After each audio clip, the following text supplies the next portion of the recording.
একজন প্রাচীন যুগের মহিলা সেনাপতির খোপার পিন ভুলে একটি রহস্যময় পাত্রে পড়ে গেল।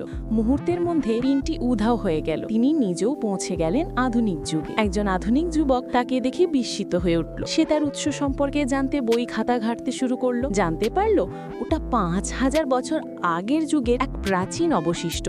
এতে সে যেমন ভয় পেল তেমনই উত্তেজিত হয়ে উঠল। নিজের ধারণা যাচাই করতে সে একটি পানির বোতল সেই পাত্রে ফেলে দিল। আর সত্যি বোতলটাও উধাও হয়ে গেল। সে বুঝতে পারল না যে এই পাত্র মোটেও সাধারণ নয়। এটি আধুনিক ও প্রাচীন যুগের মাঝে সেতু বন্ধন তৈরি করে। প্রাচীন যুদ্ধে তখন সৈন্যরা টানা বহুদিন ধরে ক্ষুধায় কাতর ছিল। হঠাৎ পাত্রে দেখা দেওয়া পানি তাদের মনে আশার আলো জ্বালিয়ে দিল।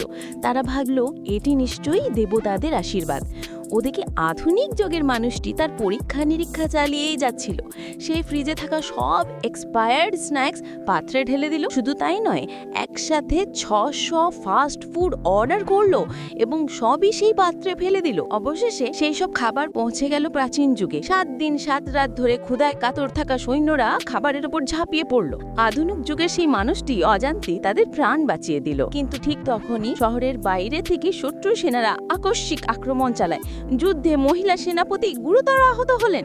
যন্ত্রণায় কাতর হয়ে তিনি পাত্রের কাছে এসে দেবতাদের কাছে সাহায্য কামনা করলেন। এই দৃশ্য আধুনিক যুগের মানুষটি দেখতে পেল।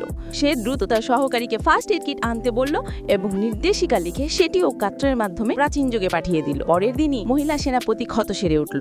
কিন্তু সমস্যা এখানেই শেষ নয়। তিনি লেখার ঘরে গিয়ে একটি চিঠি লিখেন এবং সেই পাত্রের মাধ্যমে আধুনিক যুগের মানুষটির কাছে পাঠালেন। চিঠি পেয়েই লোকটি তড়িঘড়ি করে বাড়ি থেকে বেরিয়ে গেল। ঠিক সেই মুহূর্তে কয়েকজন চোর তার বাড়িতে ঢুকে রহস্যময় পাত্রটি চুরি করতে চেষ্টা করলো। মানুষটি অর্ধেক পথ যেতেই ফিরে এলো। চোররা অস্ত্র বের করলো এবং তাকে হত্যা করার প্রস্তুতি নিল। ভয়াবহ লড়াই শুরু হয়ে গেল। আর ঠিক তখনই আতঙ্কিত সেনাপতি প্রাচীন যুগ থেকে হাত বাড়িয়ে পাত্রে দিলেন এবং মুহূর্তের মধ্যেই আধুনিক যুগে উপস্থিত হলেন।